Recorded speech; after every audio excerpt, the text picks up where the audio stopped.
Okay, I got an idea or something to try here. Let me just repeat the measurement of the, whoops.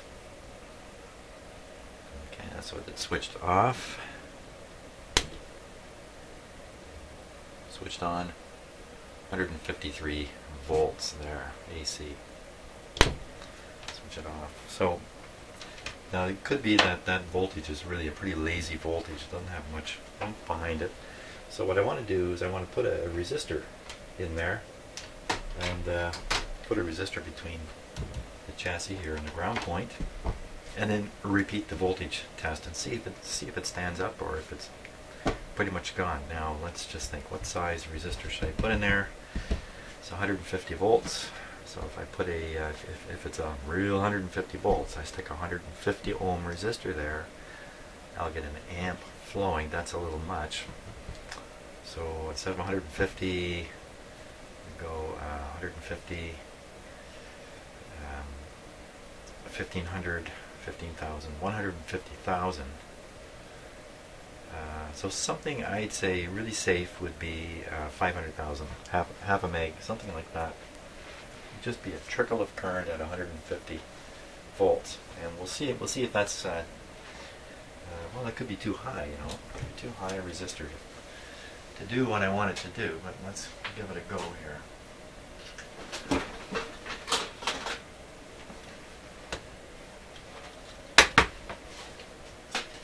So, let's see, that would be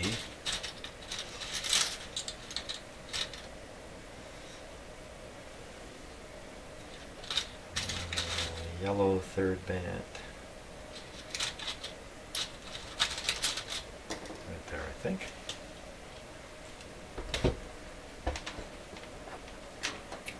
Let's just check.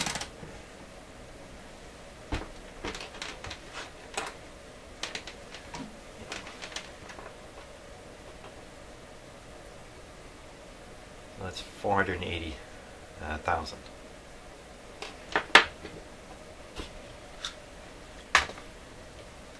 Good show. A couple of clip leads.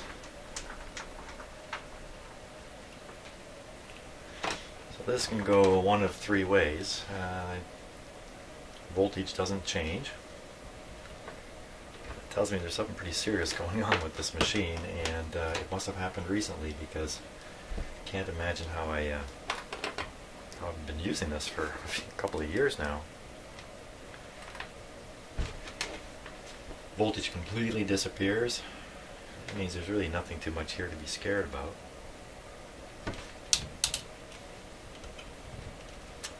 Or it ends up somewhere in the middle, which is kind of what I imagine is going to happen.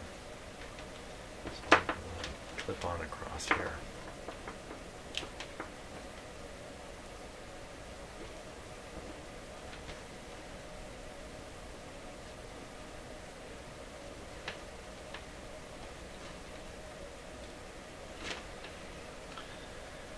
Oh.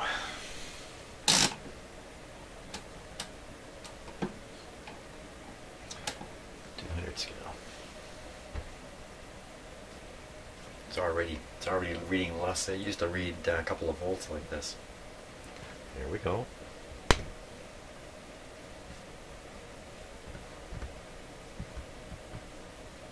$13, which is somewhere in the middle.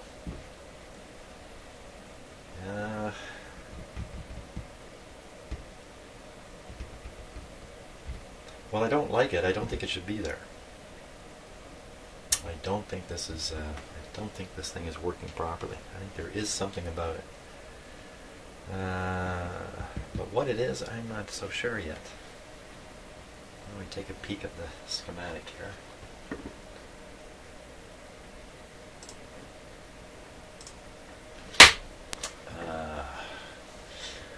So I've looked at each of these ground points here. There's another one here I missed. There's one here. Here. Here, here. Now, like if we look at these, could this be responsible for a voltage being delivered to the chassis relative to earth ground? You know, I don't know how this can happen at all. I really just forgot all that. Just go back to this power cord. comes in here, goes through this switch. I can't imagine this is grounded in some way. If it was, I'm sure they would somehow indicate it here. And then there's just nothing connecting it to the chassis whatsoever here. There's some interesting readings here. Look at that. 60 to 85 volts negative and 50 to 70 volts positive on either side of this big 20 microfarad capacitor, which I was trying to test in the circuit there with my ohm meter, but there's no way you can because it's connected to this, you know, the diode and the transformer secondary here. So, but I did wonder, well, what are they reading this to? And these measurements, they're suspiciously vague measurements, are made. You can see the note over here. All voltages measured with respect to the chassis ground. To chassis ground.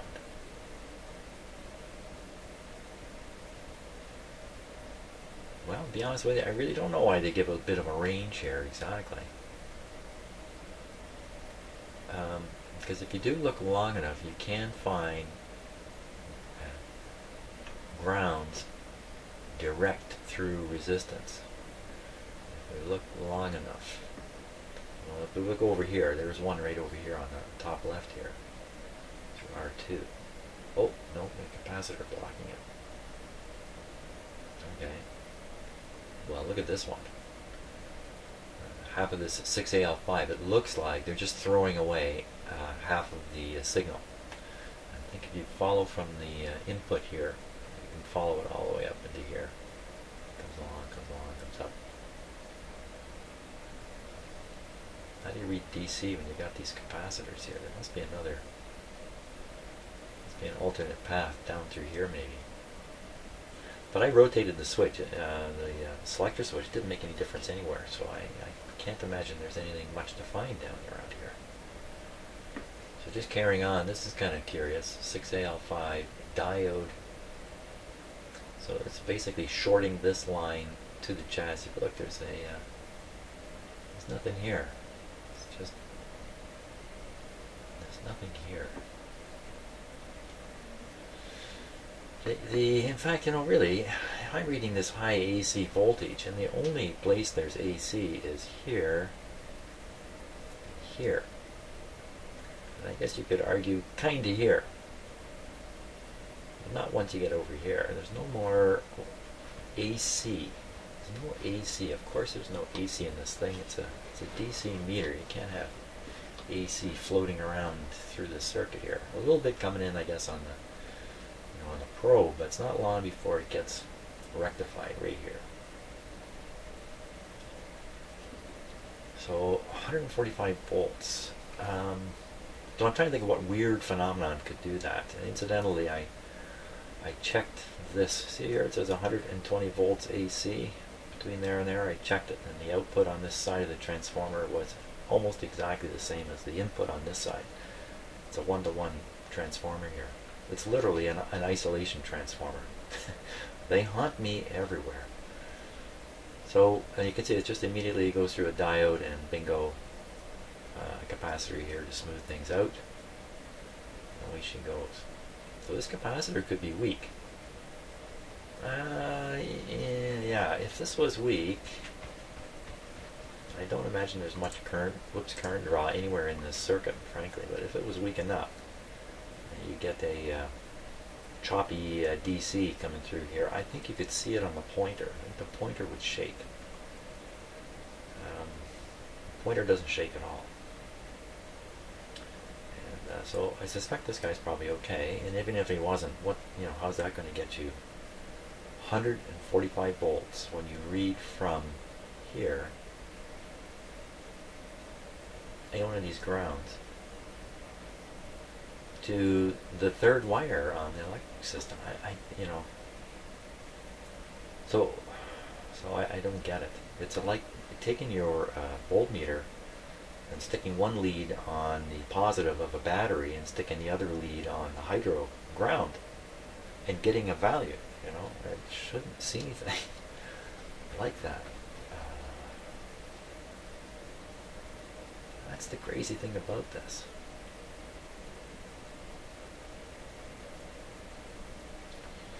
Unless there's some kind of leak, a leak through here, a leak in the transformer, or a short in the transformer. I can check across here. I can check. Oh, it's easy. I can check for isolation between the prongs here and in here. Yeah, that's an easy thing to do. Okay, let's try that. Talk myself into something. I like easy. Let me get the plug here.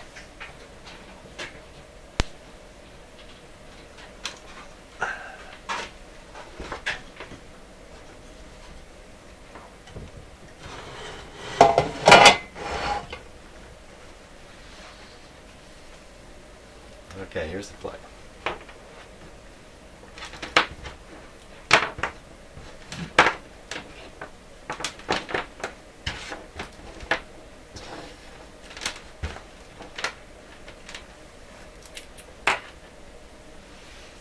Okay, so I'll clip one lead.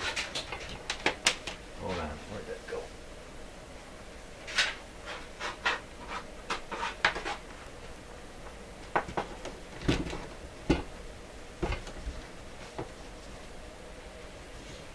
Okay, you can still see that. It's still on camera here. One lead of my meter will go on one prong first. Now, really, these wires here, the plug just leads to the primary of that transformer. So one side or the other, it's the same thing. I shouldn't have to try this side to side. So first of all, if you put this on continuity here, check it. Good. Here we go. Not a thing. Put this on 200 megohms.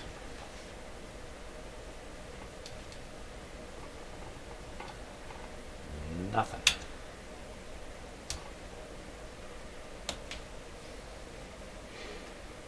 Nothing, nothing, nothing. That's pretty convincing that I'm going to try the other prong, even though there should be absolutely no reason. Check it.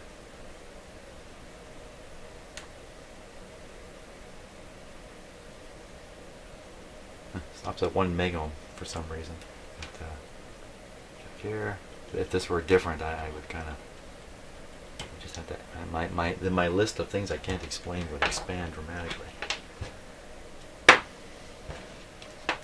Okay, so that proves that that primary side of the transformer is not in any way resistively coupled to the secondary. Now it can be coupled through capacitance, and the windings are in there next to each other. There must be some kind of capacitance. I don't know anything about that. I don't know if that's enough to mean anything.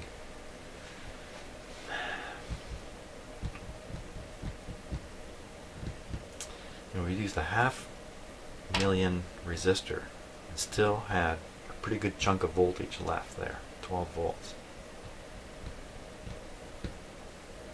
The voltage appears instantly when I turn on the machine. And then, if anything, it drops a bit once the tubes warm up.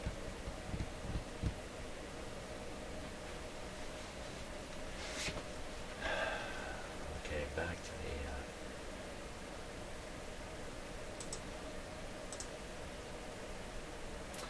So what I did there, basically I just took an ohm meter reading between one of these terminals, and they are... Oh, I didn't turn it on. It's a good thing I did do the other one, because with the switch open here, there is one and then the other. You know what, I gotta repeat it with the switch closed, even though it should not make any difference. There's lots of should nots going on in here anyway.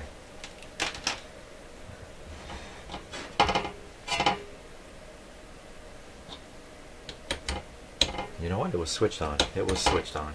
So that's okay. False false alarm there.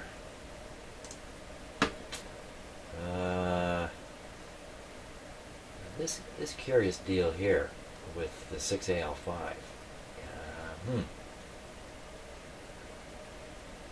Still, like I've sort of forgotten. Yeah, this is on the input side. There's just a trickle of voltage here. Back to, I don't know. I don't get it. A short inside one of the tubes. A short inside one of the tubes. A heater short. A heater short inside one of the tubes, shorting to ground. It is grounded. No, but I mean the short would be between the heater and, let's say, a cathode.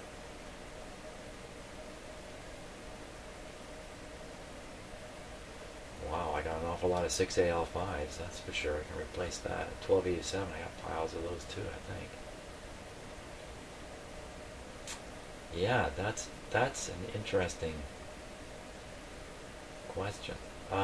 If there's a short, my tube tester would pick it up. Tube testing time. There we go. There we go. Now I'm cooking with gas. Okay, let's test the tubes in this thing. That sounds kind of basic when you hear it. Okay, time for a little bit of tube testing here. My tube tester, by the way, was owned by the Laredo uranium mines. So a sticker right there. So at one point this was quite likely in a uranium mine. But as far as I know, it's not radioactive. I'm feeling okay. Here's another sticker. Laredo Uranium Mines Limited. Now you might wonder, why would they ever want to have something like this in a uranium mine? And of course, it's to test the tubes and the Geiger counters that everybody was depending on. There we go. So let's see, 6AL5. I could just put a replacement in there, but I think it's more fun to actually check it. I'm just looking for it on the chart here. 6AL5. Okay, so let's set it up before we put the tube in. 6.3 JR 07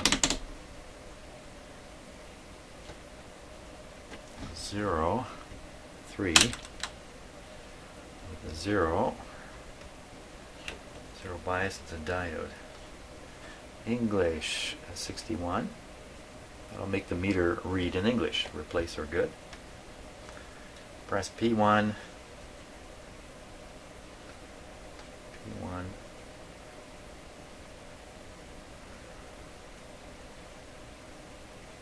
Okay, good enough. Now let's get the tube out of here.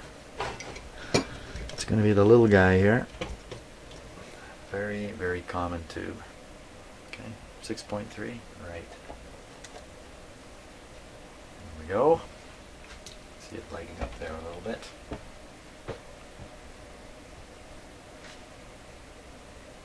It's a dual diode, so it's actually two tubes in one. We'll do the short test. Watch for this light to come on. This is what I'm curious about. No, shows the short test fine. Push the diode.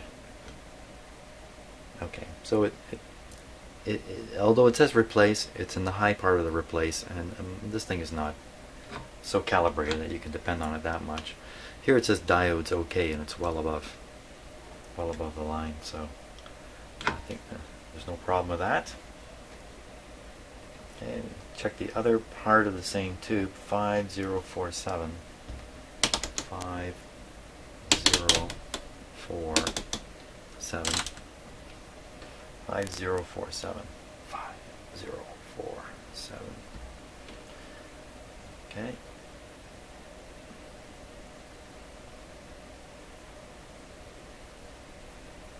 Wow, almost made a mistake there. Okay, that's for a 6AL6. My roll just kind of rolled a little bit. It's pretty easy to make a mistake. Let's try that again. 0205.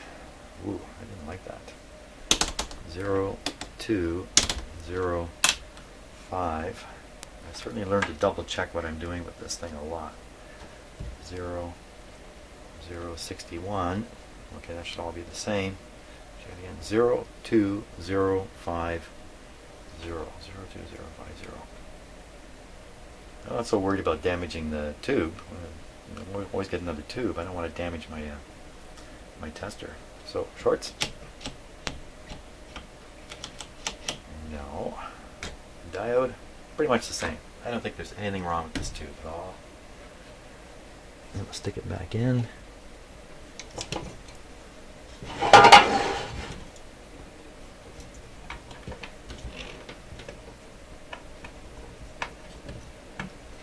Pull out the other one. 12AU7. I can't get it to roll far enough. It's binding right up there. Okay. I'm going to have to stop and charge up my tablet. Can you believe it? Okay, so there's a shocking combination of technology here. Now, 12AU7. So this is just a PDF of the roll chart that's in here. 12AU7. So the tube's not plugged in. 12.6 for the filament. EV EV 7608. 7608 0 24 and 75 24 75. Triode number 1.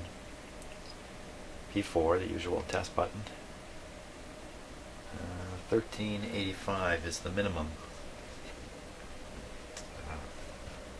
transconductance. I think that's what that is. If I got the right word. Okay, so tube in.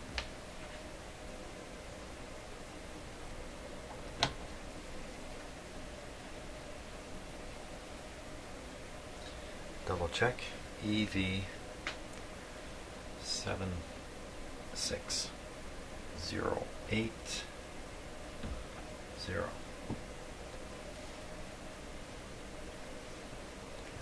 I don't see that it's heated up here. I'm watching the short light. Flash doesn't mean anything. B4.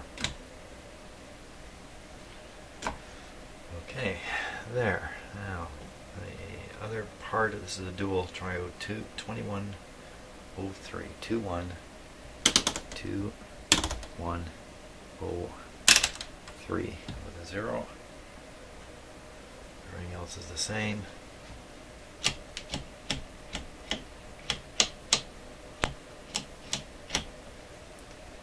Okay, before, no problem. There's no short in this tube. There's no problem with it. Okay, well, that didn't get us anywhere, but at least we know there's no problem there. Hard to believe if, you know, you would think if there was a serious problem with one of the tubes, the meter would not be operable in the first place. So, in any case, there he goes. Back to the mine with you. Okay, so let's see, in what might appear to be an act of desperation, I think I'm going to look at this on the poke around with the oscilloscope here, and if it appears like an act of desperation, that pretty much is, really. So, now what to poke around with here? What to poke around with? Well, first of all, this is a complete ground, or power system ground, or third wire, green wire type ground. So, just leaving that out of the picture for a minute.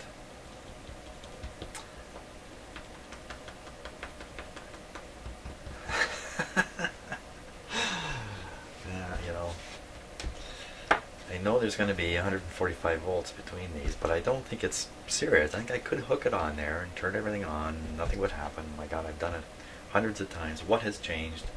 All that's changed is I've been made aware of this 145 mysterious volts, you know, read the way I've read it. I don't think I've ever put a voltmeter, you know, between that stuff before. For all I know, it's always read like that. And there's nothing going wrong here. It's just some kind of like capacitive effect, which is setting up enough of a circuit to drive my meter, and maybe the waveform is wacky and the meter is misreading it. Maybe we'll find that out on the scope. Hey, that's a good idea. This thing's not plugged in the wall even at all. So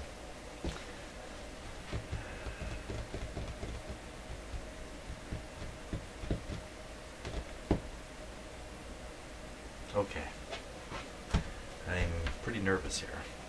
Why should I be nervous? I have to be nervous if I hook this up. I don't even have to be that nervous, for crying out loud. But you know, I mean, I've got an expensive instrument over here at stake, and I would not be happy to do some damage to it here. So even if I were to short things right out with this, if that's what was really going to happen, kapowie, pop the breaker in my house, I don't think that would damage the oscilloscope. It wouldn't be too good on this lead, and maybe, but I don't think the oscilloscope itself would get damaged. But still, I don't want to find that out. It's just not something I'm willing to. You know, I'm willing to take certain risks in a shop like this. You know, to some degree, not really safety risks, but risks to equipment and stuff like that. I may not care so much about it, but other stuff, ooh, not really the case. Now, I'm going to plug this guy in.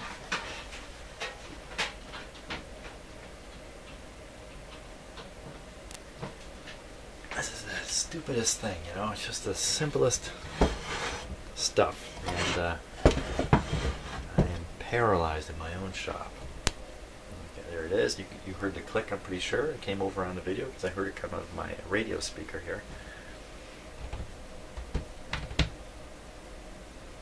Now, you know, I would not be hesitant at all, you know, to plug that in, connect these two grounds. Except, pretty sure, I'm just a nervous Nilly here.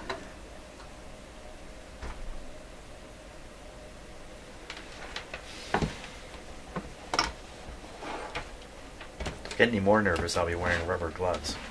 Okay,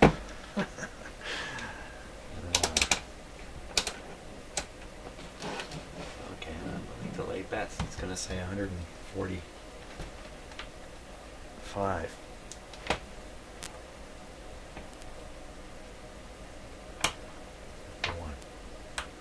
I didn't say anything about betting anything, I'm pretty sure. So you just misunderstood.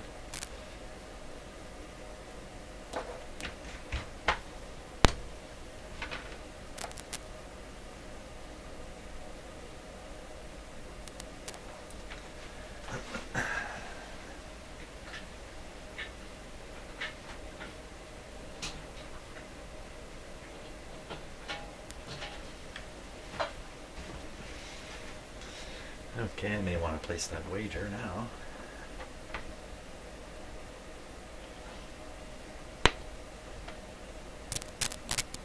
There, I'm a winner.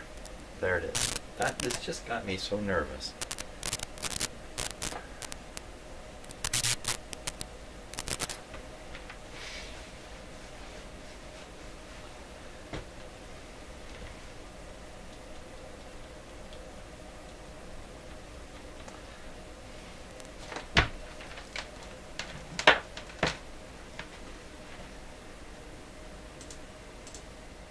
So I've been fiddling around here a little bit, and while I was doing that, I managed to be holding this probably grounded to it. And I just brushed the back of my finger lightly on the ground lead from the VTVM. I certainly felt a little tiny brush shock, if you like, very, very minor. But I don't know what that could lead to, so so what I've done here is I just connected the scope lead, not the ground is just sitting here, just connected the scope lead right to the chassis. here's what we get. So the VTVM is turned off right now. This is on 50 volts per division. Okay, I'll switch it on. Yikes.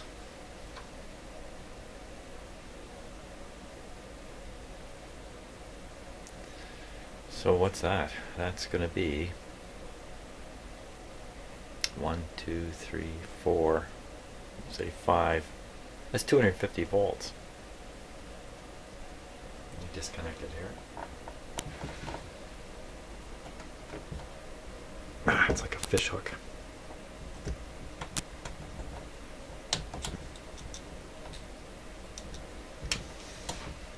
What the heck? Jeez.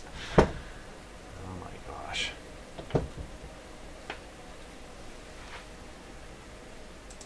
Okay, so I've stuck in a great big resistor here. This is brown, black, blue, so 10 meg anyway. 10, I think it's more than that. And it's cut back the screen size a little bit, so I'm a little more comfortable. Still, it's quite a high. Still, even with it cut back, it's still a fairly high voltage indicating on there. Ah, man. So let's look at what the frequency is here.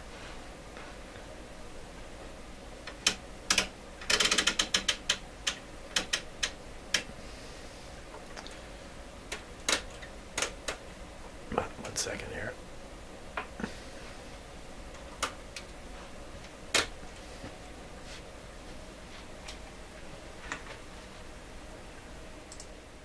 Okay, so there's what we've got. It just looks like 60 cycles to me.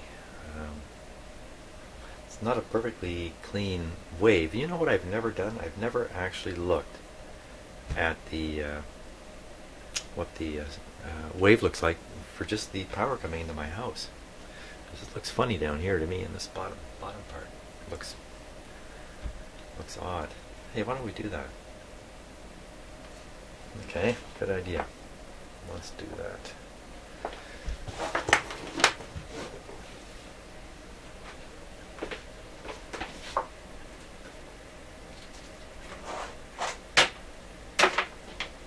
There. Okay, so the power's off to this. I'm going to have some open wires here.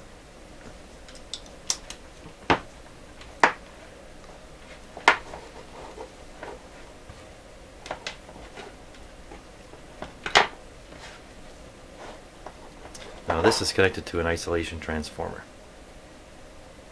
Okay, and the green will be green ground still, but these two wires will be isolated. Well, that's what we're trying to investigate, isn't it? Oh, I dare put a bloody ground on there. Not without testing it first. This is how I get into trouble. Don't test it, just do it. Oh my gosh. Okay.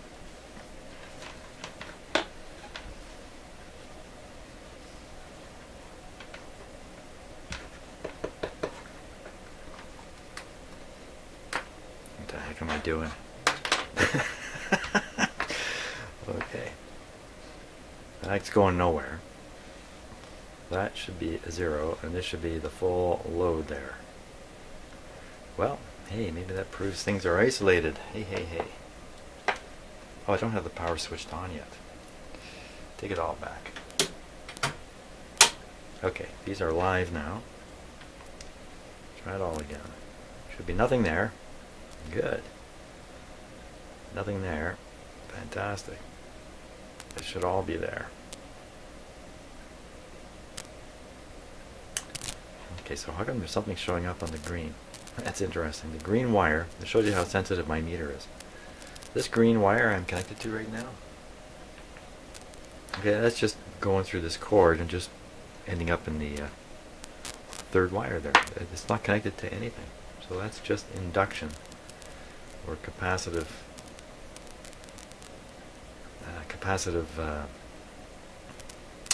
reactance between the green wire and the others in the cable.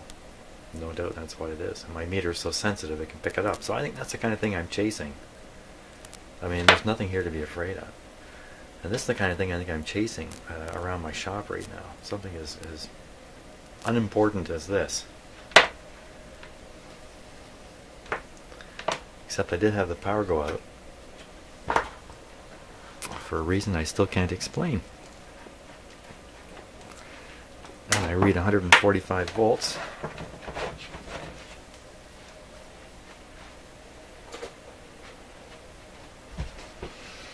You know what? I gotta stop. I'm exhausted here.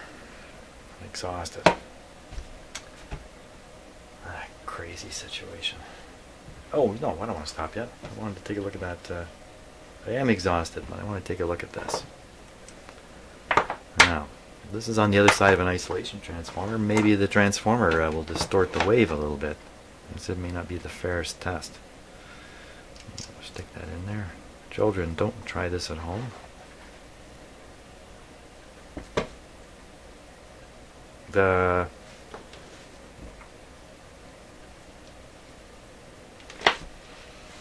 Jim, don't try this in your shop.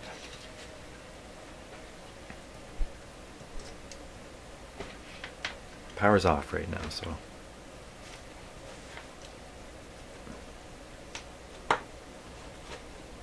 These are really big resistors.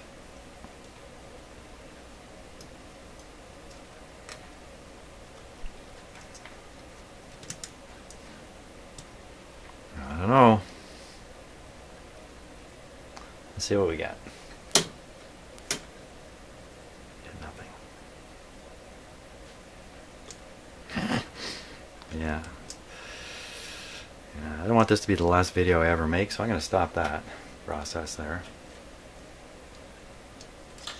What am I doing? Okay, so now I got the scope connected to the white and black wire, or the two prongs that are plugged in here. I haven't got the power turned on yet, and the scope's getting a head start. Look, it's got the same shape to it down here. Why there's even anything on here right now, it's all just got to be through induction and stuff like that, because my switches are open. Well, let's close them. There we go. So that's the straight line voltage.